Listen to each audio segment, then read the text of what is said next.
Nós viemos do mini projeto em Concórdia, chegamos ainda agora, não é? Eu cheguei aqui, acho que era 2h40, mais ou menos o mesmo horário que o Wagner. Embora o Wagner seja um pouco pé preso para o meu gosto, ande um pouco devagar, mas eu acho que é a Marisa que não deixa ele correr. O Wagner falava que a Marisa falava: Wagner, não passa de 80, não passa de 80, e ele insistia, não é? Mas a gente chegou feliz, porque eu vi lá, acho que todo mundo foi testemunha, uma igreja que está passando por uma fase eu diria, reconstrução, né? De algo que foi gasto com um determinado, com a passagem do tempo. A igreja tem um pastor novo, que está tomando fôlego novo, e um homem de Deus muito ativo, muito, eu diria, um homem com iniciativa, né? E nós, embora os mini projetos que a gente tem marcado tenha sido marcado pela chuva, né? Sempre cai uma água, mas para aqueles que duvidaram, o sol nasceu depois do almoço, né? E o tempo abriu e foi uma bênção. E a gente ficou eu fiquei uma boa parte da manhã numa padaria, em frente a uma padaria, botando o pessoal lá para fazer o médico social, né? Participar lá da menina que estava aferindo pressão e glicose. E eu me lembrei de uma história que aconteceu em uma padaria no Rio de Janeiro. Na verdade não era uma padaria, era porque no Rio, quando a gente fala boteco, não é um boteco que a gente está acostumado, né? Boteco, na verdade, é uma espécie de bar melhorado, não é? E era chamado o Café do Próximo. Eu lhe explico. O Café do Próximo era assim: você ia lá tomar o seu cafezinho da manhã, né, para quem está aí para o trabalho, e você pagava o seu café e deixava um café pago. Para quem eventualmente chegasse para tomar um café e não tivesse o dinheiro, ou trocado, já estava pago o seu cafezinho. E assim ficou conhecido como o Café do Próximo, que é, independente de você ter ou não recurso, já pagaram por você. E é justamente sobre este assunto que eu quero conversar com você hoje. Já pagaram por você. A gente vai conversar sobre graça, abundância e a maneira com que um Deus misericordioso nos abençoa, porque quer. Porque Ele é um Deus amável. Para conversar sobre isso, eu queria que você abrisse a sua Bíblia no Evangelho de Mateus, no capítulo 20. Mateus 20, a partir do versículo 1.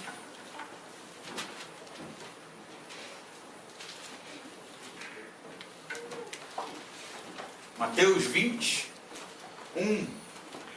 E diz assim: porque o reino do céu é semelhante a um proprietário que saiu de madrugada para contratar trabalhadores para a sua vinha. Tendo combinado com os trabalhadores o salário de 1 denário por dia, mandou-os para a vinha. Por volta da hora terceira, saiu e viu que outros estavam ociosos na praça, e disse-lhes: ide também vós para a vinha, e eu vos darei o que for justo. E eles foram. Saiu outra vez, por volta da hora sexta e da hora nona, e fez o mesmo. De igual modo, por volta da 11ª hora, saiu e encontrou outros que lá estavam, e perguntou-lhes: por que estáis aqui ociosos o dia todo? Eles lhes responderam: porque ninguém nos contratou. Ele lhes disse: ide também vós para a vinha. Ao anoitecer, o dono da vinha disse ao administrador: chama os trabalhadores e paga-lhes o salário, começando pelos últimos até os primeiros. Vindo os que chegaram por volta da 11ª hora, receberam 1 denário cada um.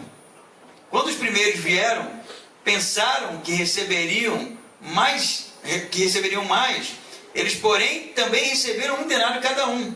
E ao recebê-lo, queixaram-se do proprietário, dizendo: os que vieram por último trabalharam somente 1 hora, e tu os igualaste a nós, que suportamos a fadiga do dia inteiro e o calor intenso.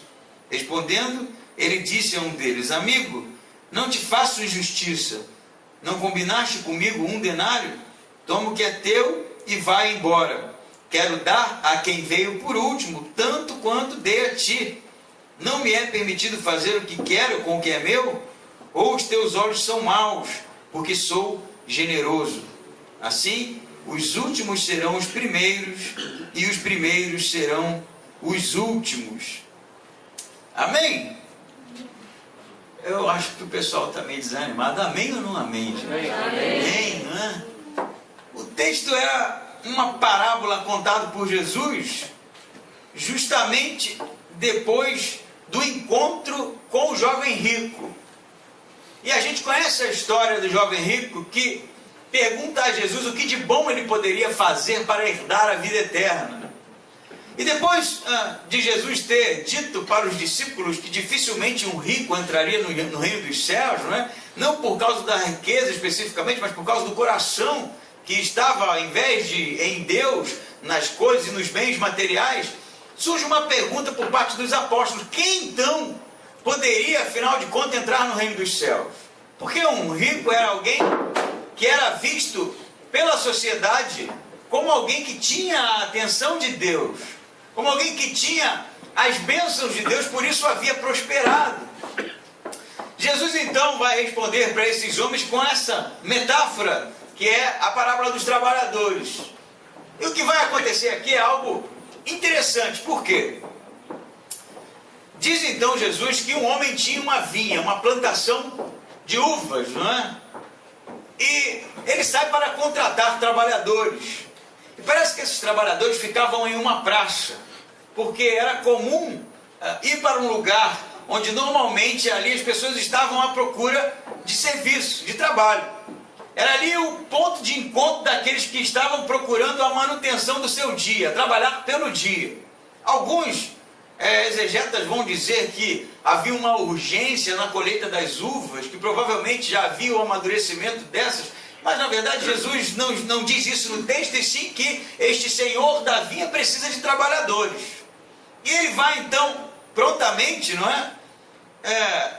e contrata os primeiros que estão ali na praça. Não se sabe se esses eram mais capacitados, se esses eram o tipo de pessoa que tinha, de certa forma, mais experiência sobre este ofício, ou se chegaram primeiro. O fato é que ele contrata aqueles que ele acha ser necessário para cuidar da sua vinha, e faz um contrato, não é isso?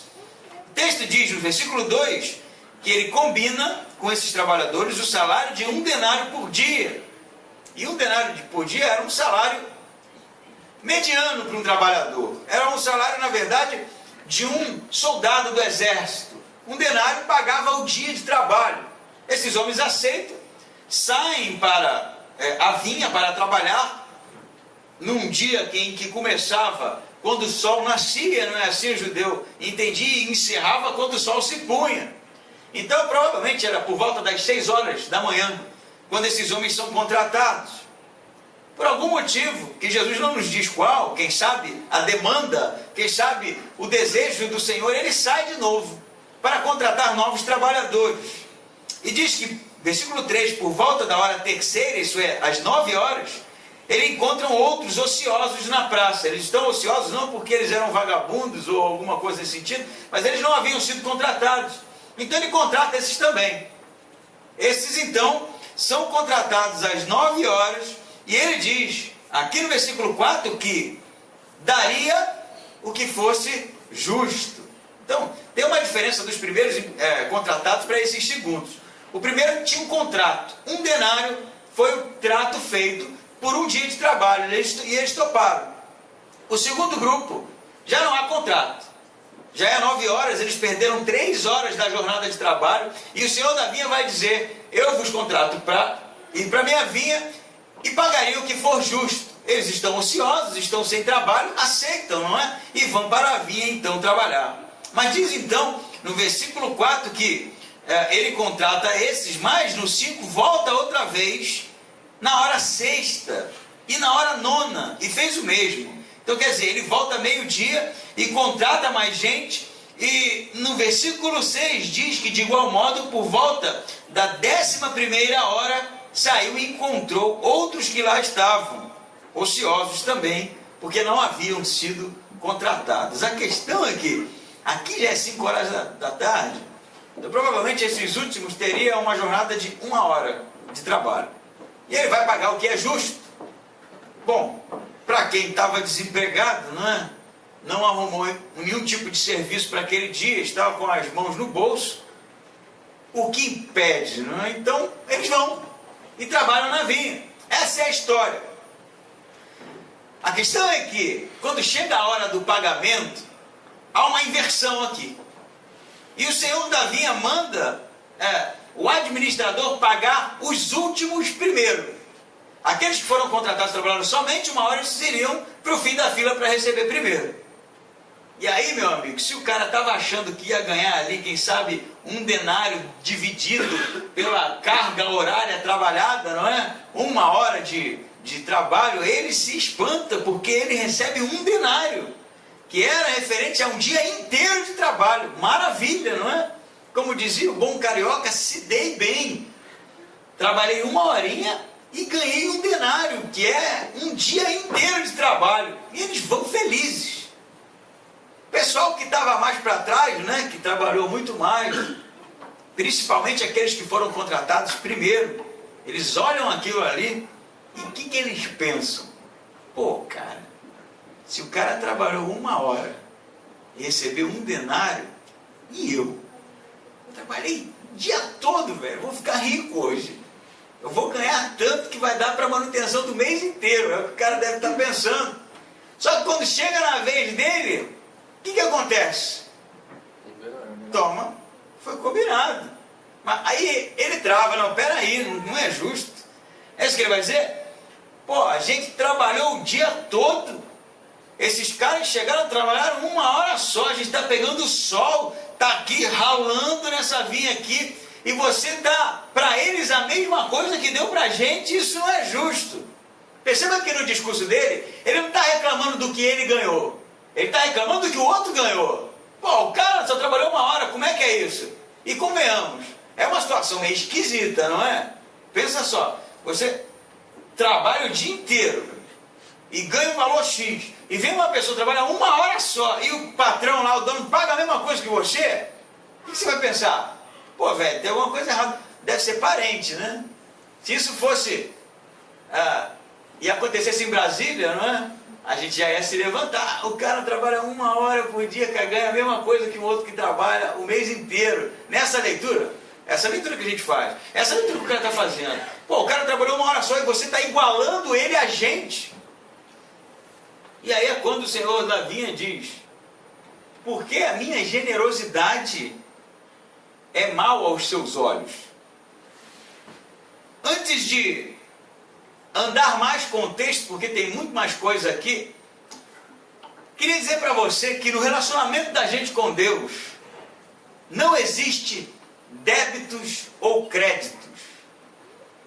Não existe merecimento. E Deus não está obrigado a fazer nada por você. Entende isso? Deus não está obrigado a fazer nada por você. E ao mesmo tempo, você não merece nada. Os caras percebam que estão reivindicando aqui. Não, peraí, não é justo. Você está igualando, você está tratando a gente igual a eles. A gente merece, a gente trabalhou o dia inteiro, a gente ralou aqui, a gente estava no sol. Não é possível que seja igual o tratamento. Porque eu penso que o grande problema do homem é olhar para Deus e achar que Deus de alguma forma está endividado com a gente. Ele está devendo algumas coisas para a gente que ele ainda não realizou na nossa vida. Porque afinal de contas a gente trabalhou tanto, ralou tanto, se dedicou tanto, e agora Deus, por favor, Deus, olha aí, olha quanto tempo que eu estou aqui orando, pedindo, olha quanto tempo que eu estou colocando meu joelho no chão e nada acontece. Como se Deus tivesse, quem sabe, algum débito com a gente, devendo alguma coisa. Então, na verdade, se a gente fosse um pouquinho mais, eu diria, perspicaz, a gente perceberia que Deus, em sua infinita bondade, continuaria sendo Deus, continuaria sendo justo, continuaria sendo amoroso se mandasse todo mundo que está aqui para o quinto dos infernos. Sabia disso? Ele não tem obrigação nenhuma em te salvar, inclusive. Ele não tem obrigação nenhuma em te abençoar. Ele não tem obrigação nenhuma com você, porque você é um pecador, assim como eu. E se ele fosse imputar a sua justiça, estaríamos todos condenados. Mas ele, em sua infinita bondade e misericórdia, nos salva. Fruto do seu amor, fruto do seu desejo. É mal aos seus olhos o que eu faço com as minhas coisas, que é problema meu? É o que ele está dizendo. Essa noite, a gente chegou lá na cidade ontem à noite, né? Dormimos. Peraí, deixa eu me situar. Sexta-noite. Sexta-noite, dormimos em Videira e partimos então para Concórdia. Depois do dia, eu na verdade em Videira já não dormi nada, porque o Luca estava com o nariz entupido e rapaz, parecia um tanque de guerra. Ele luta com aquilo, ele não respira pela boca não, ele vai num ronque, e eu tenho um sono muito leve, cara, acordava toda hora, aquilo tava, eu falei, ferrou, né, eu não vou dormir. Mas a gente foi o dia inteiro de atividade e tal. Chegou na hora de dormir, o pastor mandou a gente para casa de uma menina que era técnica em enfermagem lá. Ficou na área do médico social. O apartamento aconchegante, né? Eu olhei, o quarto era da criança, tudo bonitinho. Falei, cara, eu vou cair aqui, eu vou apagar, velho, vou dormir igual uma criança. E tá bom, a gente foi pro culto, né? E chegou no culto. Só pra você sentir, eu tô pintando drama e senti meu problema. Eu tava cansado porque eu não tinha dormido, tinha dirigido o dia todo, dirigido na chuva. Cheguei lá, já tinha sido combinado quem seria o pregador, eu vou falar o nome dele, era o Coqui. Aí chegou na hora do culto, sem brincadeira, eu cheguei, primeira música tocou, eu, e aí, Coqui, tá pronto? Pronto pra quê? Como pro pregador? Vai pregar? Não, eu não vou pregar não. Mas como você não vai pregar, não foi combinado? Não, não vou não, prega aí, cara, prega. Eu falei, cara, como prega aí, cara? Eu me preparei. E eu tive que pregar na hora, assim. Falei, meu Deus do céu, fui pra lá pra fora, falei, velho, vou ver um texto aqui, procurei e tal, falei, vamos lá, preguei, cansadão, preguei. Aí, o que sobrou de energia acabou ali, né? Eu fiquei um caco, falei, cara, agora vamos dormir. Quando eu cheguei na casa, que a gente começou a se preparar, o marido da menina, engenheiro, o cara não crê em Deus, descobriu que eu era pastor, sentou na sala, cruzou a perna e falou, senta aqui. Eu falei, Senta com a gente, estava aqui. não vou dormir. Foi até 1h30. 1h30, a gente conversando. Se converteu, né? Isso é algo que eu não tenho como te responder, mas o papo foi muito bom. Eu poderia chegar aqui hoje e dizer, Deus, arrebentei. E hoje eu estou brilhando, velho, olha aqui. Dirigi, ralei, evangelizei, cantei, toquei, preguei, voltei, estou aqui pregando, eu estou, né, brilhando. E eu vou dizer para você, eu não faço mais do que a minha obrigação. Não porque sou obrigado a fazer, mas porque o amor de Deus me constrange. Não é isso? Não é isso que nos move? Não é porque eu mereço. Não é porque Deus está em débito, cara, olha como ele fez, agora ferrou, não tem que abençoar esse cara, porque vai pegar mal. Cara, é a misericórdia pura de Deus, e a gente quando se envolve com o reino de Deus, e que isso fique até, eu diria, claro para a gente que está acostumado a viajar, porque às vezes a gente vai e dedica, e gasta tempo, e saúde, fica doente, e a gente olha para o que não foi e julga. Ó, o cara não está indo. Olha aí, vacilão. A gente faz isso. E a gente não entende, na verdade, que a misericórdia de Deus não tem nada a ver com o tanto que você faz. Tem a ver com o amor dele. Que bom que você está indo. E que você seja inspiração para o que não está. Mas nunca entre neste papel de olhar para o outro com alguma coisa menor que você, porque no seu julgamento ele está fazendo menos coisa. Esse é o grande perigo da vida espiritual. É quando a gente começa a fazer, e a gente olha somente da nossa perspectiva e julga todo mundo que não faz. E acha que a gente é melhor, e acha que a gente é merecedor, e acha que a gente tem que ser abençoado. E quando acontece do outro ser abençoado e você não, aí o negócio fica então louco, porque você pensa que aconteceu. Porque afinal de contas, ai Deus, como é que eu estava? Olha tudo que eu fiz, olha tudo que eu realizei, tu não faz nada, minha vida continua do mesmo jeito. Não é assim que a gente faz? Deus não está obrigado, meu amigo, a fazer nada. Ele vai fazer aquilo que ele acha. Você está estudando na escola bíblica, o que é melhor. O que é melhor. Independente do tanto que a gente se esforça. Porque no reino de Deus não há débito da parte de Deus, mas também não há crédito. Não há crédito. Você pode ser a Madre Teresa de Calcutá, meu amigo. Eu não sei porque eu falei da Madre Teresa, mas parece que é uma mulher que vive isolada, não é? Morreu. Morreu? Está mais isolada ainda agora. E ir para o monte. Viver como uma seta em uma caverna. Orando e lendo a Bíblia de joelho. Como muitos fizeram no período da igreja primitiva. Fugir da sociedade. Porque não quero ter contato com esse pessoal que é tudo pecador. Foge, vai. Isso não quer dizer nada. Isso não quer dizer nada. Porque o tanto que a gente faz é pelo tanto de amor que a gente tem por ele. O tanto que a gente faz é pelo tanto de, eu diria, gratidão pela salvação que ele nos deu. É isso que nos move. Não é merecimento, nunca foi. E no dia que a gente começar a achar que Deus deve alguma coisa para a gente, meus parabéns, você se tornou um religioso. Só um religioso. Ele continua dizendo, não é? E se no reino de Deus e no nosso relacionamento com Deus não há débitos, também não há créditos, é interessante a gente pensar que existe inclusão no reino de Deus. Inclusão. Perceba que o senhor da vinha não tinha obrigação de contratar mais ninguém, não é? Ainda mais fora de horário, ainda mais 5 horas da tarde, ainda mais faltando 1 hora para acabar o negócio, ainda mais ganhando a mesma coisa, né? Esse cara, eu vou te dizer, esse cara da parábola aqui é um péssimo administrador. Se você for fazer a leitura aqui, quem aqui vai pagar um pedreiro que chegou lá para trabalhar na sua casa às 5 horas da tarde, parou às 6 e está cobrando o dia todo? É só um doido, né? Vai entrar nessa e pagar, né? Quem já mexeu com obra sabe que pedreiro é complicado, né? Não estou querendo pichar todos os pedreiros, tem gente séria, mas tem uns que são complicados, né? O que eu quero que você entenda é que o Senhor não tinha obrigação de contratá-los, ainda mais os últimos. Mas por que ele faz? Por que ele faz? Você não acha que no texto há uma simpatia do dono da vinha com esses que não trabalharam o dia todo? E é unicamente por isso que ele contrata eles? Os caras estavam lá, provavelmente chegaram cedo, todo mundo foi sendo contratado, todo mundo foi arrumando emprego. Um trabalhador desse trabalhava pelo dia, se não trabalhasse, não teria dinheiro, se não tivesse arrumado emprego, não ia ter dinheiro para comprar a sua comida. Era pelo dia. E aí esse senhor chega lá às 5 horas e está perguntando, o que vocês estão fazendo aí? A pergunta dele é essa, o que é que vocês estão fazendo aí? A gente não foi contratado.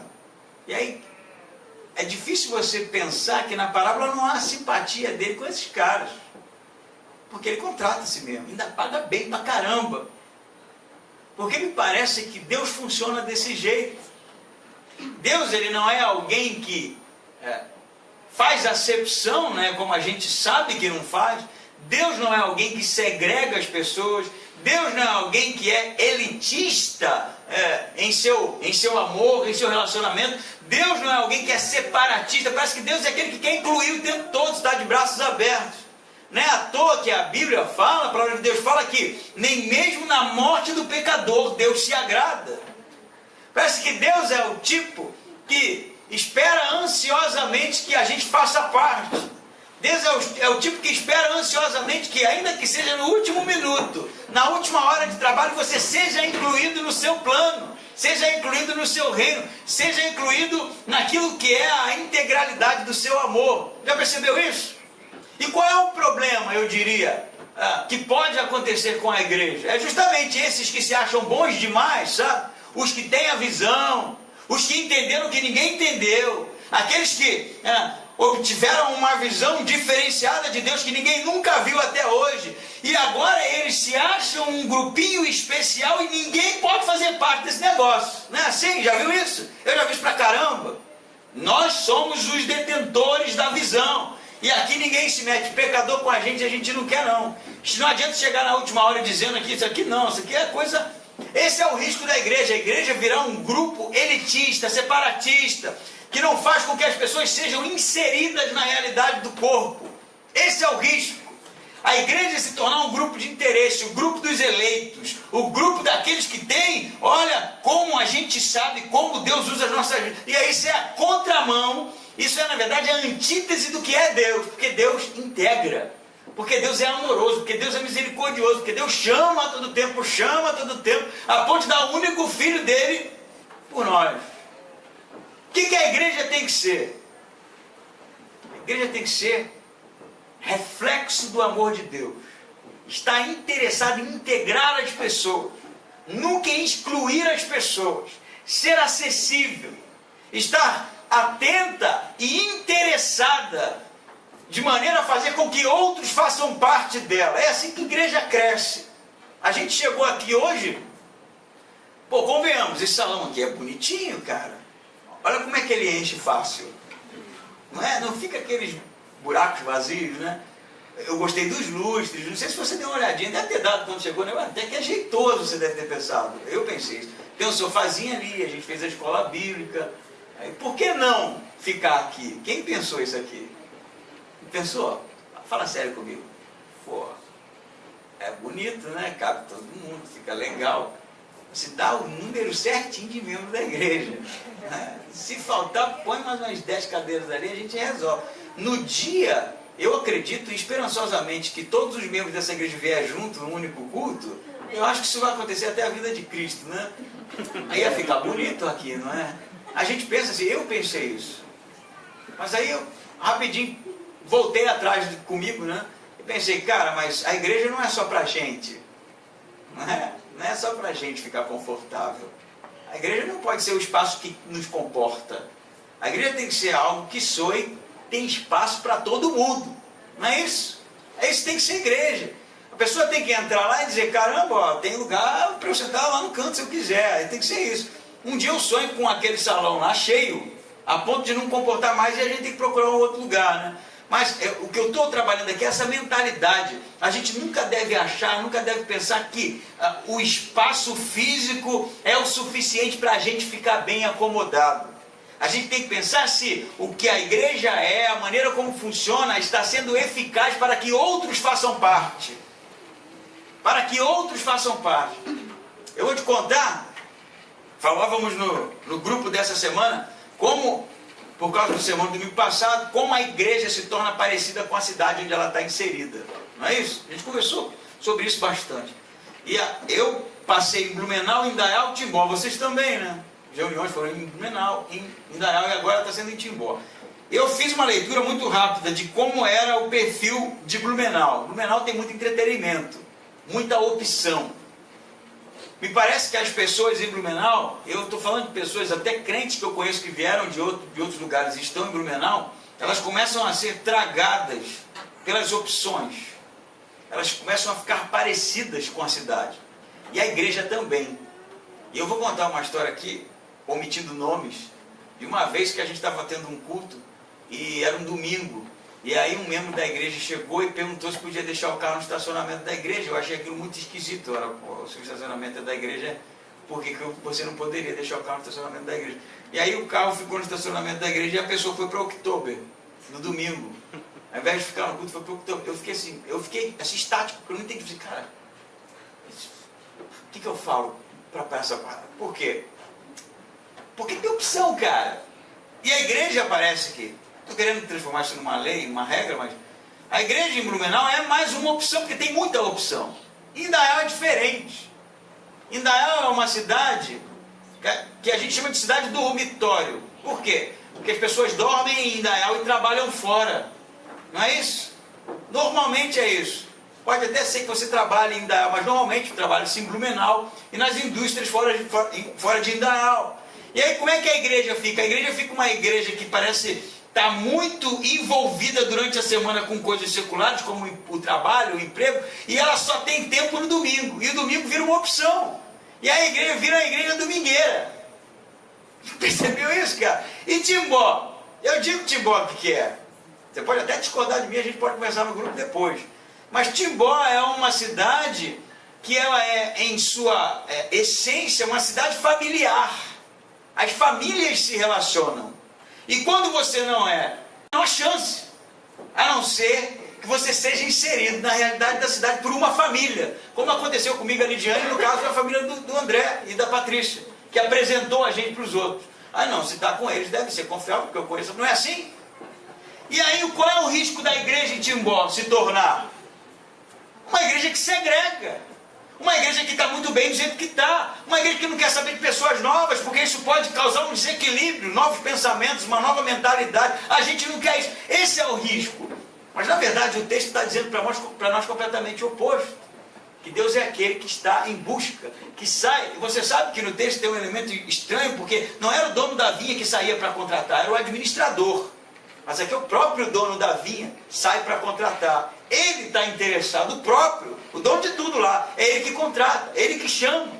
Porque na verdade o que Jesus está querendo contar é que quem é que vai entrar no reino de Deus? Aquele que Deus, na verdade, está atrás, que está insistentemente, desde 6 horas da manhã até as 5 horas da tarde, atrás dos caras, para os caras fazerem parte. E o que a igreja tem que ser? Isso.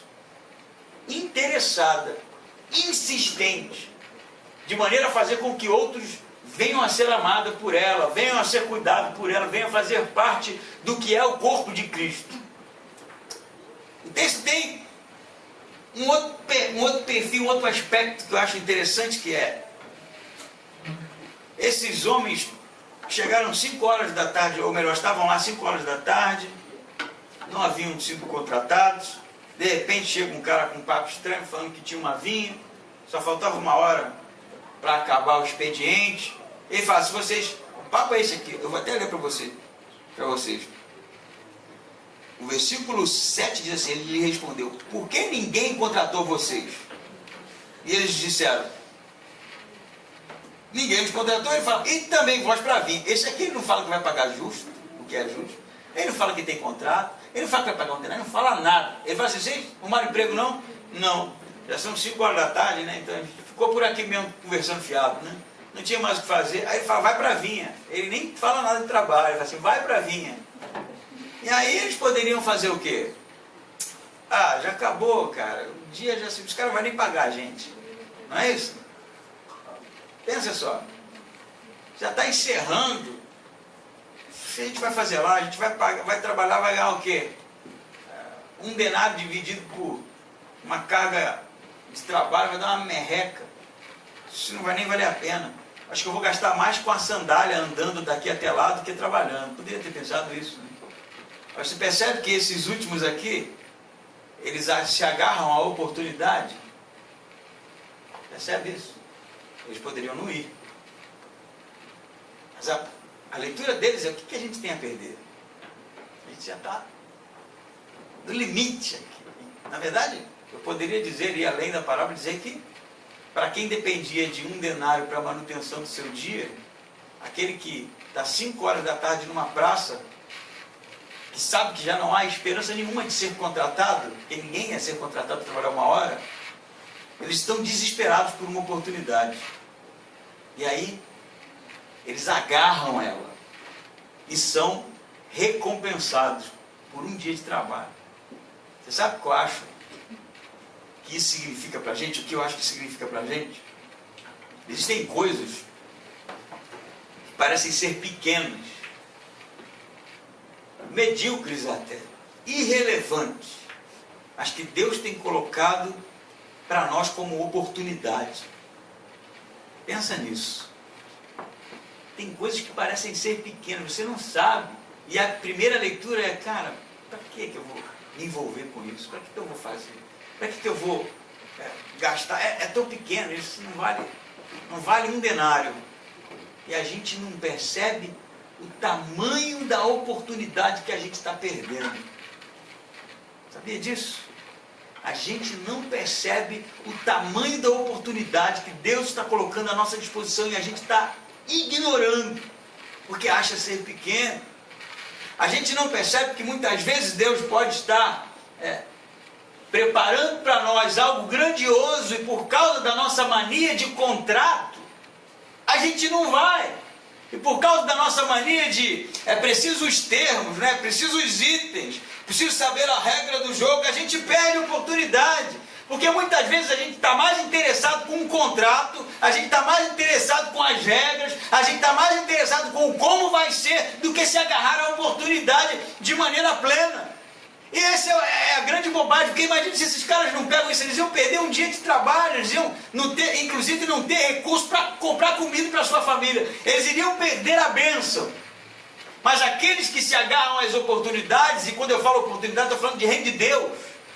Tudo que Deus coloca para a gente é oportunidade, porque a gente muitas vezes pensa que está perdendo tempo, que está dedicando recurso à toa, que está gastando fôlego da nossa vida, e a gente não entende que Deus tem oferecido cada vez mais para nós oportunidades ímpares para sermos relevantes no seu reino. E para nos abençoar. Não estou dizendo aqui que o fazer ou não fazer é o que vai trazer a bênção sobre sua vida. Mas eu posso dizer sim, que muitas vezes a gente deixa de ser participante, de ser abençoado por experiências tamanhas no reino de Deus, porque a gente ignora as oportunidades que Deus tem colocado na nossa vida. E a gente pesa e acha que não vai valer a pena. Sabe que uma história aqui, muito conhecida no Novo Testamento, que eu acho que ilustra bem isso, a história de Zaqueu. Zaqueu era um cobrador de impostos, era um homem rico, mas tinha um problema em Zaqueu. Alguma coisa estava faltando naquele cara. A ponto de subir numa árvore, né? E diz que é um homem de baixa estatura, sobe na árvore para ver quem era esse tal de Jesus que estava passando. Para a felicidade de Zaqueu, Jesus também viu ele. E diz: hoje eu vou pousar na sua casa.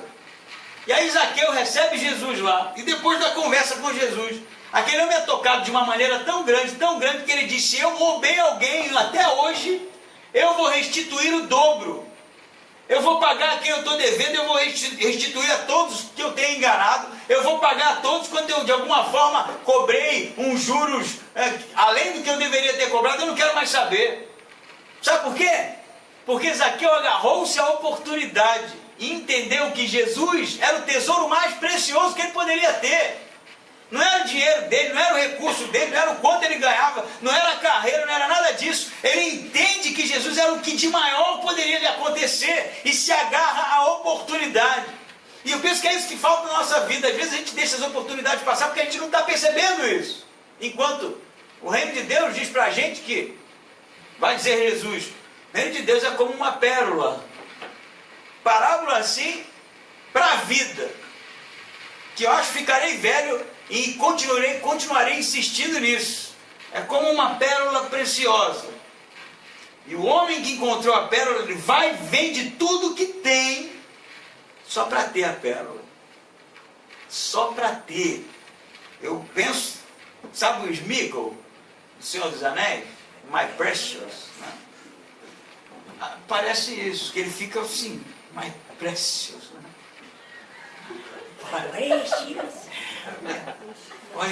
Olha que pedra linda, né? E fica aqui olhando aquilo, bobão, sabe, com aquele negócio. Ele, por exemplo, não vende a pérola porque ela vale muito dinheiro e agora ele tem muito mais grana. Ele não entende que a pérola é algo que pode ser comercializado e multiplicar a sua fortuna. Ele simplesmente achou algo que ele achou de um valor que ele nem vender consegue. Ele fica ali, my precious. Jesus vai dizer que o reino de Deus é como uma pérola de grande valor, que aquele que encontrou, vendeu tudo o que tem, só para ter a pérola. Amém? Amém. Isso é lindo, isso é lindo. O reino de Deus não é dinheiro, o reino de Deus não é nada disso que a gente pode achar que é. O reino de Deus é o que vai fazer diferença na nossa vida. O reino de Deus é quando a gente entende o sacrifício de Cristo na cruz e vai aonde for por aquilo. Sabe? Vai aonde for por aquilo, porque aquilo é lindo. E o amor que Deus manifestou a nós é algo indizível, indizível. Gostaria de encerrar com uma história que eu li, eu não sei necessariamente se é verdade, mas conta-se que Napoleão, em uma de suas batalhas, não é, havia condenado um soldado à morte, porque não havia obedecido às suas ordens. Napoleão, todo mundo sabe que era um homem rígido, não é? Um estrategista. E aquele homem, então, preparado para o fuzilamento, enquanto espera as ordens finais serem dadas, a mãe dele aparece, chorando, e pede para Napoleão que ele tivesse misericórdia do filho dela. Então Napoleão se vira para ela e diz: ele não merece misericórdia. Aquela mulher então vira para Napoleão e diz para ele, em resposta: se ele merecesse, não seria misericórdia. Porque misericórdia é para aqueles que não merecem. Esses somos nós. Não merecemos. Não somos merecedores. Mas Deus, em sua infinita misericórdia, nos amou de maneira tão intensa que se entregou na cruz por nós. Amém? Amém. Esse é o desafio para você. Agarre-se às oportunidades que Deus tem colocado na sua vida. Porque isso pode ser ímpar. Isso pode ser algo que você vai levar para seus últimos minutos com uma experiência e tanto que marcou a sua existência. Vamos orar?